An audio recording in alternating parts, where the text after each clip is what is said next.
Sick week prep, day 90. Hope is low. Spirits are low.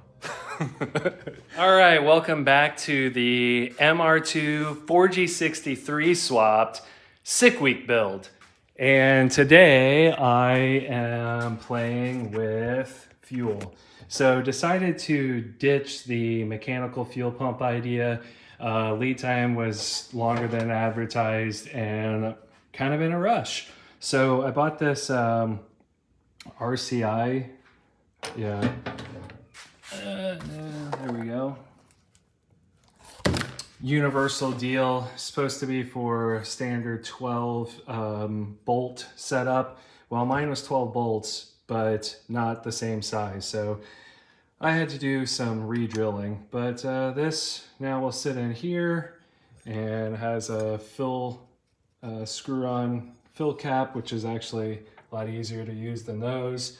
And I'll pop this in here and then finish with the lines.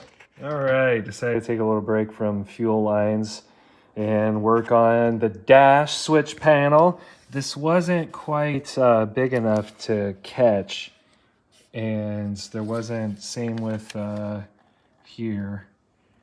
So what I ended up having to do is I cut a couple strips of plastic for the screws to catch, and then I tried to super glue it in, and it wouldn't stick for some reason, so I had to steal my kid's craft hot glue gun and glue it in. And it really was just to hold it here until I could get the holes drilled and a screw in, because now it's all sandwiched together.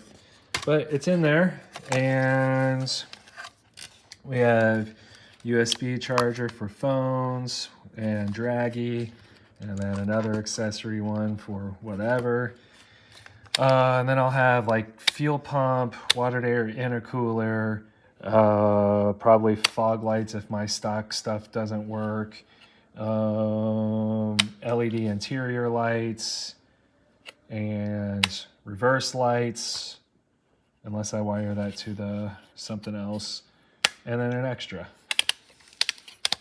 There we go. Mock-up. Looks pretty good. I dig it. And then I have an Infinity 5-channel Bluetooth amp where the head unit is just like a little bitty piece here, and I think it'll fit here if I take this voltmeter out, which I don't really need.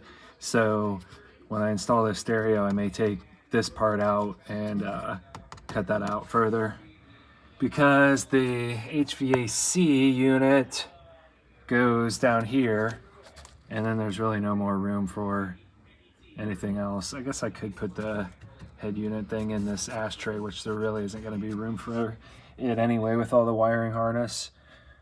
Yeah, I think it looks pretty good though. Oh, what a mess. But I have the fuel pump halfway wired, so these connectors put together, and that's 2 grounds going to the where the relay is mounted. Of course, that paint's ground off there, so the relay is grounded and the fuel pump is grounded straight to there. Then I still need to do the trigger wire, which will go to the fuse panel, and then this will be battery, which I think what I'm going to do is, this is the stock starter battery that goes straight to the battery. And what I might do is one of these posts here and wire to from that starter, which is straight to the battery, to here, from here to the starter with a nice heavy gauge wire. And then I have a battery post back here, so I can wire to here and whatever else I may end up putting back here. So I think that should work. So I do have enough room to add another 525 pump in here, and this was what they expected to be the return line, but it can be another feed line because there's enough room. So I could always feed in and Y into here and have a second pump. I just have to add another bulkhead connector for the wiring and another relay. Oh, I did do the vent, so way down there is a, oh, where is it? Oh, there it is. Right here is a rollover valve slash vent. So my buddy Zach, 308 Racing, he suggested some fuel lines from Monkey Fab, some PTFE lines, said their kit with the olives they use works really well and it's pretty easy to put together. So that's what I ended up doing, and I bought way more than I needed since I changed things, but dash 8 and some dash 10 and various fittings. It's really cost effective, and it was pretty easy to put together. I've tried before with other setups and it was a fail. So this worked out pretty well. All I did was make this one line here. So a straight and then a 45 here, and worked pretty well. I did wire this like I was talking about. So that comes from the battery, and then that's going to go to the starter, and then this side to the relay, and then from the relay to the fuel pump. And I just need to wire this one up to the switch in the dash. And then fuel is done until I turn up the boost. Now I need to start probably cutting some holes so I can fab this, cut a hole here. I'll fab this after I get the turbo, but I can probably get this side done, and I need to get some new hose for this. Watching Finnegan for some motivation as I cut giant holes in the firewall, I guess, the trunk wall. And that's for this intercooler piping. And then I just took some silicone hose, split it in half and wrapped it around there. So no chance of rubbing through on that. And then I need to get some hose to connect. I might have some downstairs, but I'm gonna put this back in and then connect these hoses and wire that up. So more progress. I need to get some more undercoating, finish spraying this. Whew. Those are on, and I can remove the lid.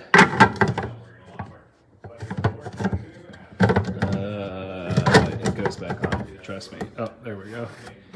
And then I have these 3-inch to 2.5 inch, and I just ordered a 2.5-inch intercooler kit off Amazon.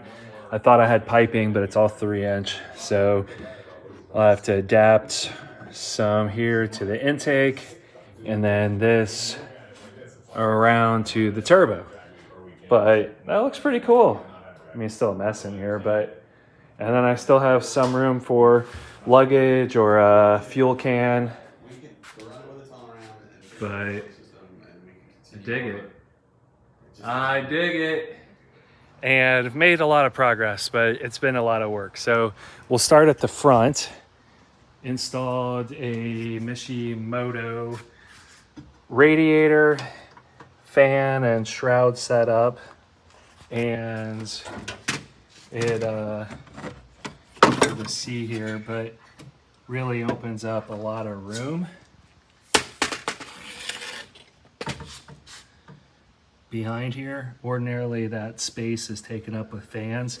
So with the MR2s, the air actually goes in and down, hits this wall here, and goes under the car. Now, at some point, I may do a vented hood and duct it out, and then you rotate this forward. But not sure if that'll work with a AC condenser. It may or may not, but that's gonna go in there. I need to clean it out some more.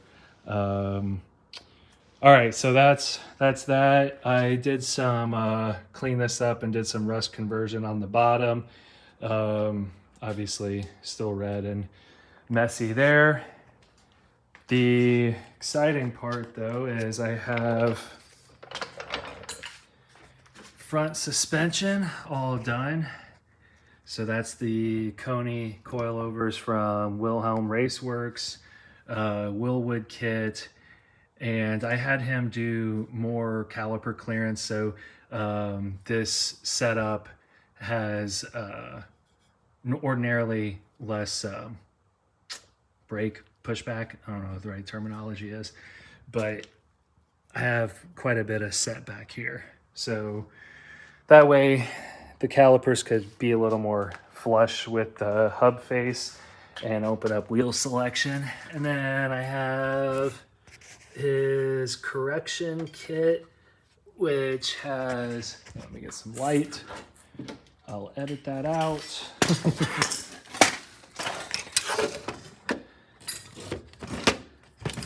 Correction kit has that block right here that lowers the control arm down, and then bump steer correction, and it has top camber plates, caster plates that are set up fixed, and you actually have to drill out to get to the adjuster. So that's putting that ordinarily from here back here, which pulls caster and static camber up here, and then you adjust your camber at the knuckle. So you have to push the knuckle out, which actually makes more wheel and tire clearance to the coilover. So decent amount of work. Have the brake lines in. Still need to do, I deleted ABS, still need to do lines up here for proportioning valve. And then in the back,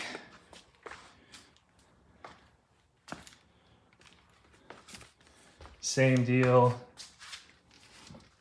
Coneys. I have this all plumbed, leak tested, and it turns on. And then haven't leak tested the fuel pump, but it does turn on. So we're getting there back here. Motor, the machine shop is done, and then CAC Performance needs to assemble it this week probably. Let's see, we have, so started cleaning up the interior, and probably gonna have to take some of it back apart again.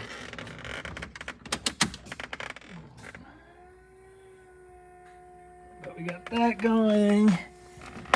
And then fuel pump, water to air pump. That'll be fog lights. That is reverse lights. Put in some LEDs, which is pretty cool. Oh, they're not hooked up now. Never mind. And then I just ordered Sparco Sprint seats from Revenge Performance, which is a 3000 GT shop, and he can get just about anything.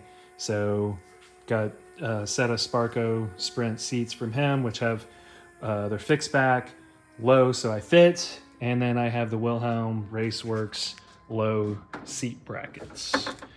All right, keep at it. Pop up and down headlights. Pop up and down headlights. What? All right, we're gonna skip ahead a lot here. So I now have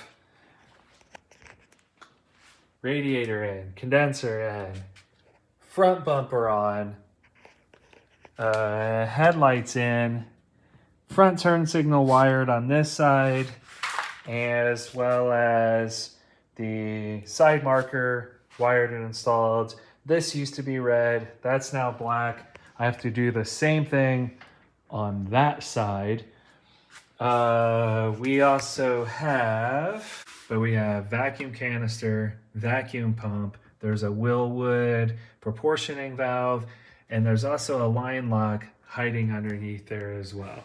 So brakes are done. Brakes were bled, but I had to redo one line, so we got to rebleed those. We have the Willwoods front, Willwoods rear, the Coney coilovers all in, knuckles installed, and let me show you something super cool here. So if we press the brakes, hit burnout mode, let off the brake, it does the line lock, and you can't move those. It'll turn off automatically with some parameters, but turn it off, bam. Pretty cool. Oh, what else? I had to take out my fuel pump and give it to Micah because he is stranded at his girlfriend's right now, and changing fuel pump because his AEM 380 pump that was well used is toast. So he's now gonna have a 535 in it. That's about it. So I need to keep cranking on this, get the turn signals done up here, put this side skirt on after rolling this fender, and put it all together so that we can cut and buff some of these that were previously sanded on. And then not sure what to do with that. Might try wrapping it. Well, I am taking a little break from my car and driving to help Micah. Had his fuel pump go out on his car at his girlfriend's house, and they spent the last 3 or 4 hours, him, her, and a buddy of his earlier were helping, changing out fuel pump, see if there's another set of eyes will help. So yeah, a little detour and hopefully get him back on the road. He got it all and got it fired up and running, but it was leaking a little bit out of the hat. So so that's, I'm sure, disappointing for him because he's trying to do it all on himself, by himself. So almost got it though. Maybe I'll have it by the time I get there. We'll see. Well, we got it. I'm back home with my hot rod, and he made it home too, so all good. Just needed the hose clamp from the pump to the hard line, tightened a little bit more, and then the rubber gasket was hung up a little bit. So 5 minutes and got her taken care of. And this is looking fresh. Big day today. Big day. One, we have some boxes from Force Performance, and I am not opening those until Marcus gets home so he can help me from school, and that's about an hour. So we're gonna hang out here and you guys are gonna wait in agony with me to open those. I did open that one, which is just some hardware. So we sit and we wait.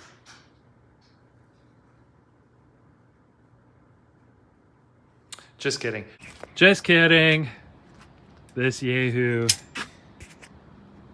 got me dirty instead of opening turbo parts. So he had a blown out exhaust gasket and then turbo gasket, and then getting to that, broke that.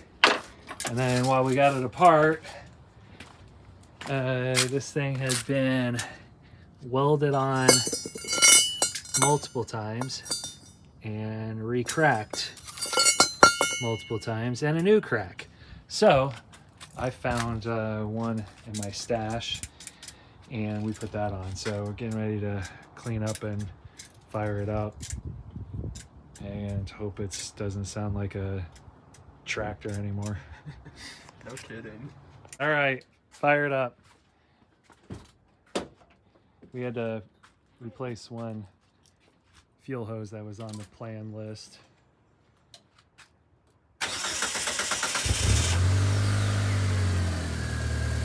Doesn't sound like a tractor. Well, a better sounding tractor. Quieter now.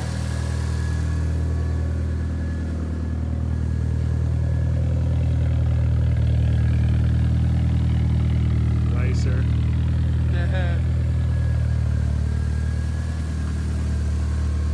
Your seats definitely fit me better than my seats.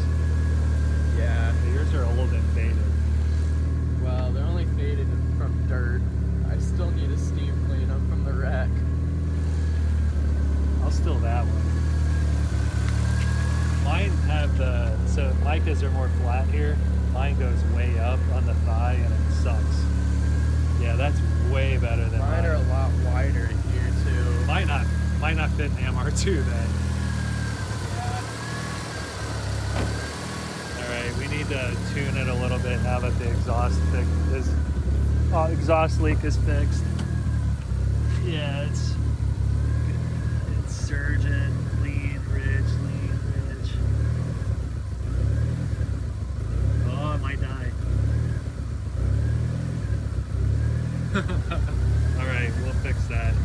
He hadn't been on pump gas in a while, so I knew he'd been on E85 almost exclusively, so we need to tune her up now on pump. It does have a flex fuel sensor hidden in there somewhere, right there. All right, we'll tune it, and then I gotta work on my car, dude. Turbo unboxing. Oh yeah. You distracted me from the fun stuff. All right, so now it'll be a turbo unboxing. Let's do this. That is an exhaust manifold. Do you want to open that? Or we go straight to the turbo? Save the best for last. All right. Then open that bad boy up. My nails are really short. Make me nervous.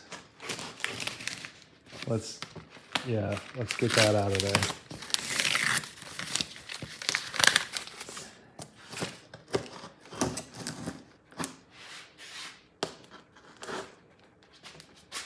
Gosh, you're making me nervous.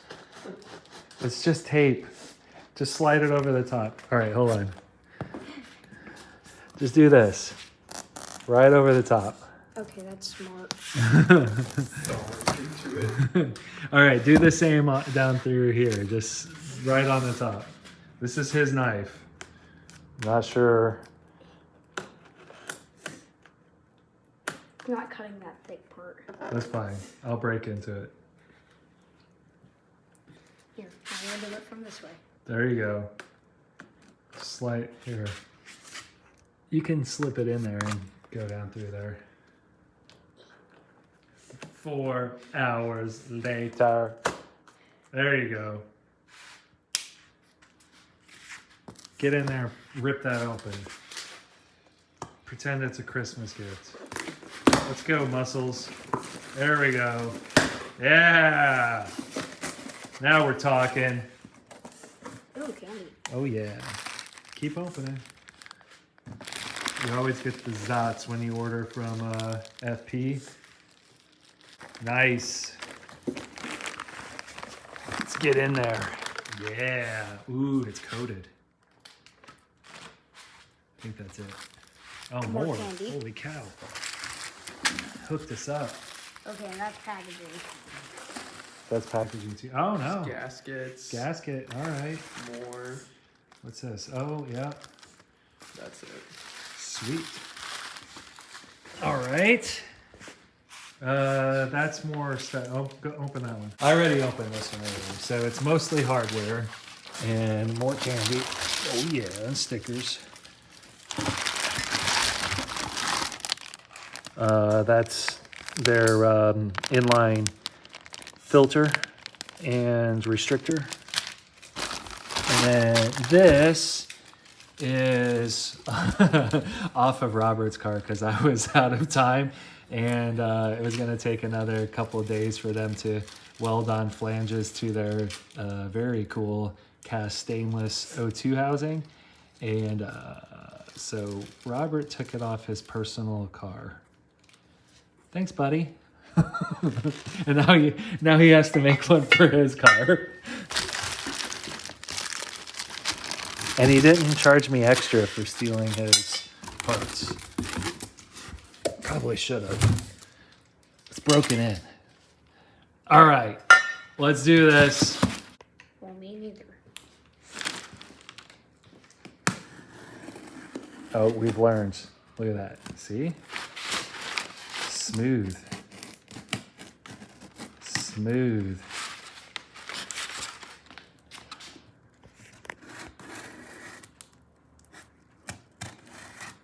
Nice. Like a pro. Things don't get broken. All right, I might have to help you because wait, hold on. All right. Micah, you take this. There we go. Ready to rip it in two. Oh, yeah. Oh, it's so beautiful. Oh, man. I should be wearing white gloves. Oh.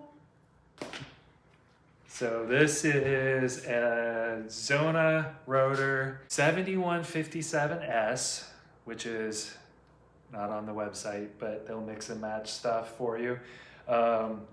71 pound a minute turbo, which is like a 59 compressor inducer. And then on the back side is a 57S, which is their UHF, ultra high flow. And if you look, every other blade is basically like a half a blade. It still has the full paddle side to get all that drive, and then free flow wizardry.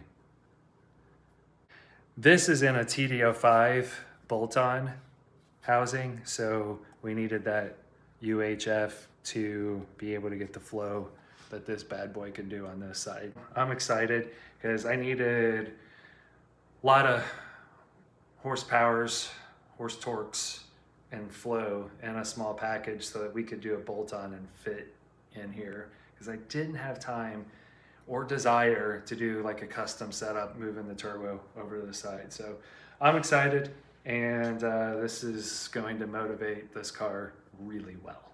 Well, engine is in.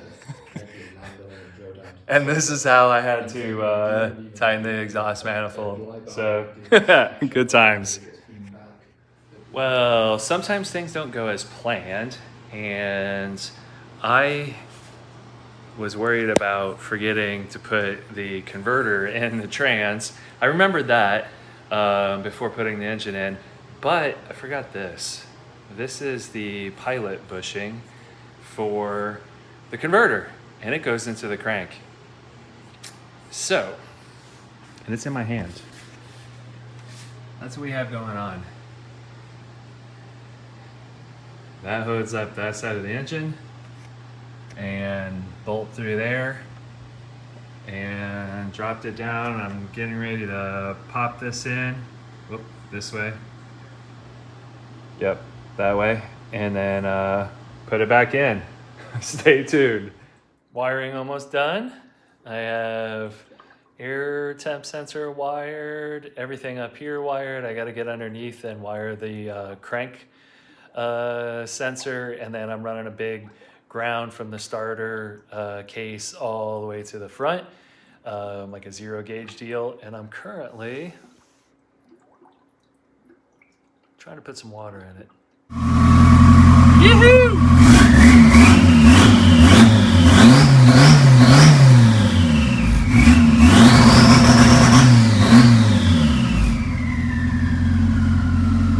First drive with the MR2, taking it in to finally get it registered and then get it aligned. So unfortunately I couldn't figure out how to get the fuel tech to control the trans last night, so I'm having to use rocker switches. It's just 2 rocker switches, so we'll should be all right. And it's nice out, and we're gonna go for a cruise.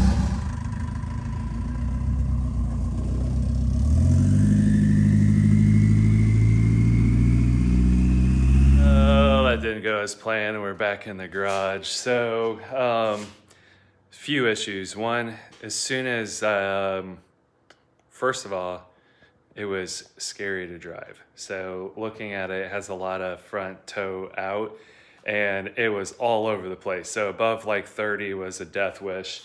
So I'm gonna do a basic alignment here before I take it out of the garage again. Two, I jumped on it to settle the suspension when I was playing with the ride height, and you know, it was fine. As soon as I leave, it settled big time. So we have a couple issues. So one, that fender right there caught and caught the lip with the tire, ripped the fender. Awesome. It's all nice and dented now. This one back here is rubbing fiercely. It was at least a ½ inch higher last night. And I think over here is fine, surprisingly. Well, nope, that's lower. And that's the only one that's okay. All right, so instead of getting it registered today, I am going to get it up, do basic alignment here, and then I do have an alignment scheduled for this morning also. So that's what we're gonna do. So it's not scary as heck to drive.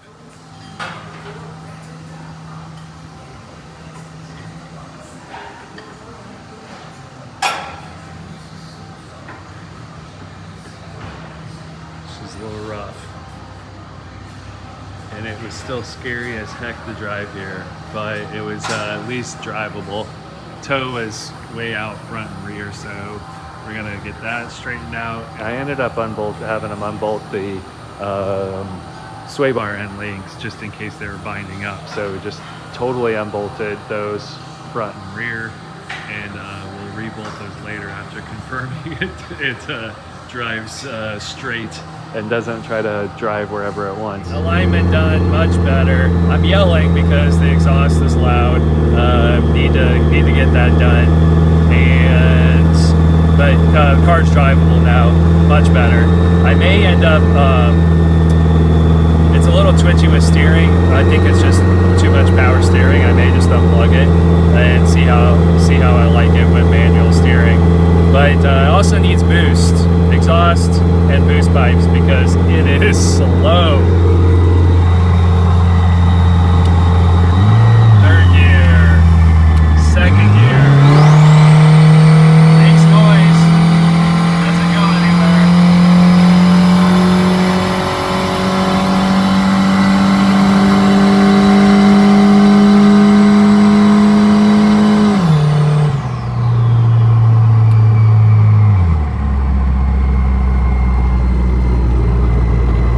But it makes noise.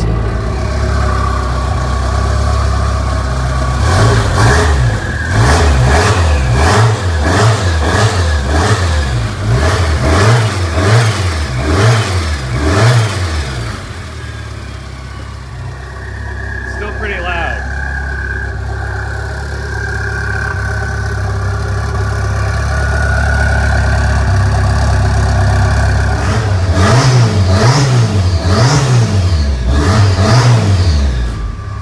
Yeah, much quieter. It's not echoing back in here. That's actually not too bad.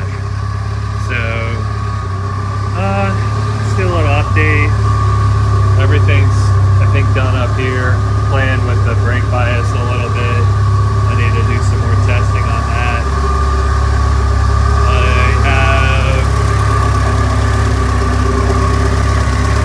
I'm popping off the trans fluid, letting it warm up, but I have a trans cooler tucked in there. That's where the trans cooler goes. It hits it pretty well, it's not perfect. And then next is I need to roll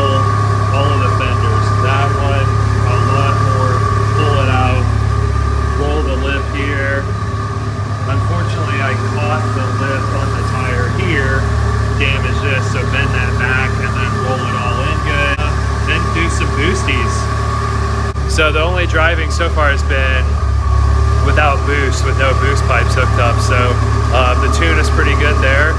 So now I just need to do some tuning and boost. It only has like a 7 or 8 PSI spring in it, so nothing crazy there to start off with, and go from there. So should be making sick week. It was tight, but we're gonna make it. First time on the ground with the exhaust, and well, I say rolled, they're rolled and pulled pretty aggressively. This side was rubbing a little bit, and it shouldn't now, so it's hard to tell, but this is slightly out of the tire, and then when it compresses, pulls a little extra camber, so should be good. The exhaust looks pretty sweet. It is low though, holy cow, but that's how it's designed.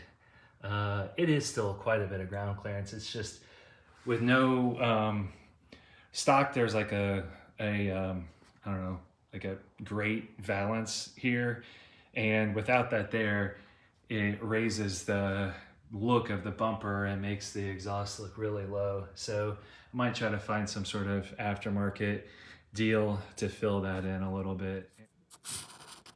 Final thing on the list. I didn't film it, but my dad came over and took him for a ride. First time out with boost, and we tested the two-step. There's no trans brake in these, so you have to foot brake it, and the converter's a little too tight. I had the two-step at 3,300, so I was starting to try to pull through even the brakes, even though I was on the foot brake really hard. So I lowered that to 2,800, and we'll test it later. But yeah, made 10 pounds of boost. And then wastegate spring is only 12 PSI spring. So then, you know, we hit 12 PSI and did a few rips in first and second gear, and did like 3 test launches, and everything felt really good. Not a lot of power, maybe 300 horsepower or something. So yeah, nothing too crazy, but no leaks, no issues, and just minor rubbing in the rear. Sick week prep, day 90. Hope is low. Spirits are low. So I have the trans back out, just dropped it because I screwed up.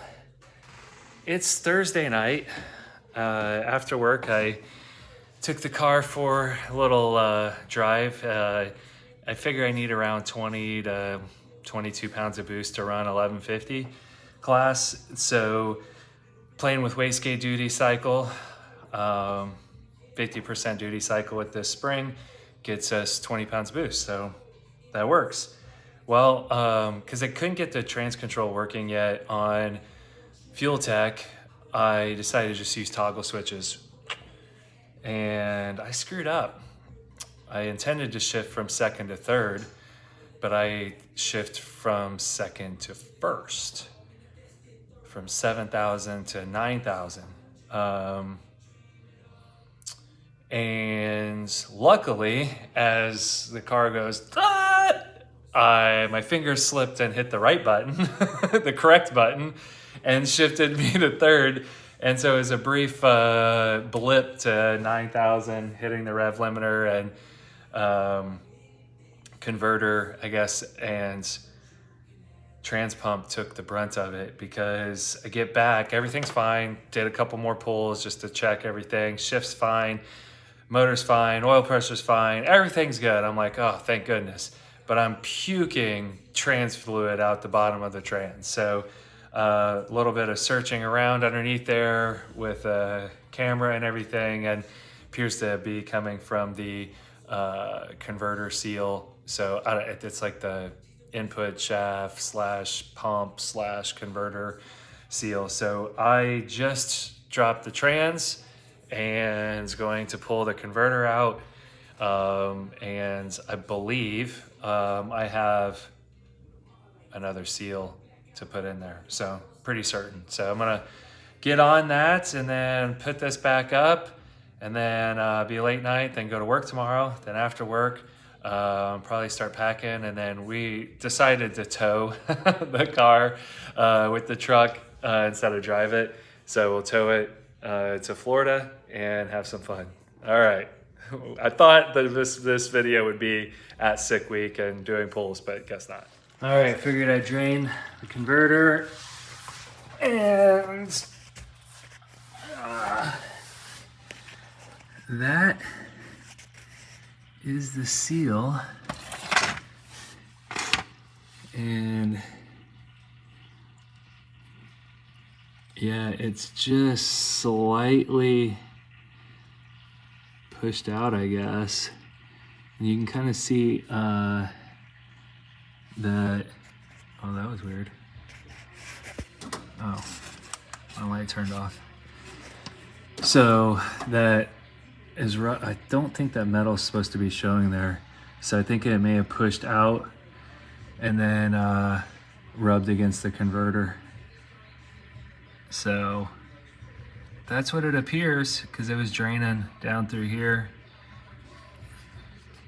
It could be the pump itself. That's an O-ring in there, but I don't believe that's where it was coming from.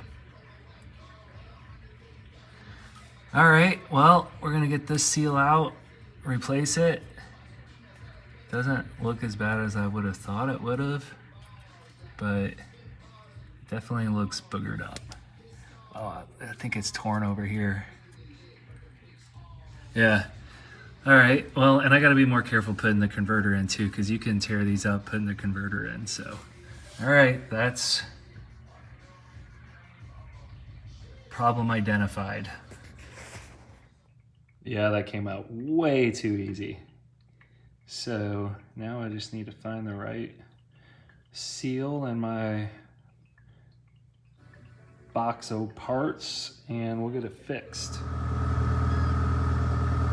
Well, we are finally ready to get on the road. It was a late night last night, fighting with various things on the car. So long story short though, I think we're good, and we're gonna load it up on the trailer and head to Florida. And it's Saturday. You guys will skip the 14-15 hours of driving and get an update in Florida. Tomorrow is Sunday, which is tech and testing. So yeah, I'm not sure if this is the end of one video or the start of a video, but I'll find out in editing.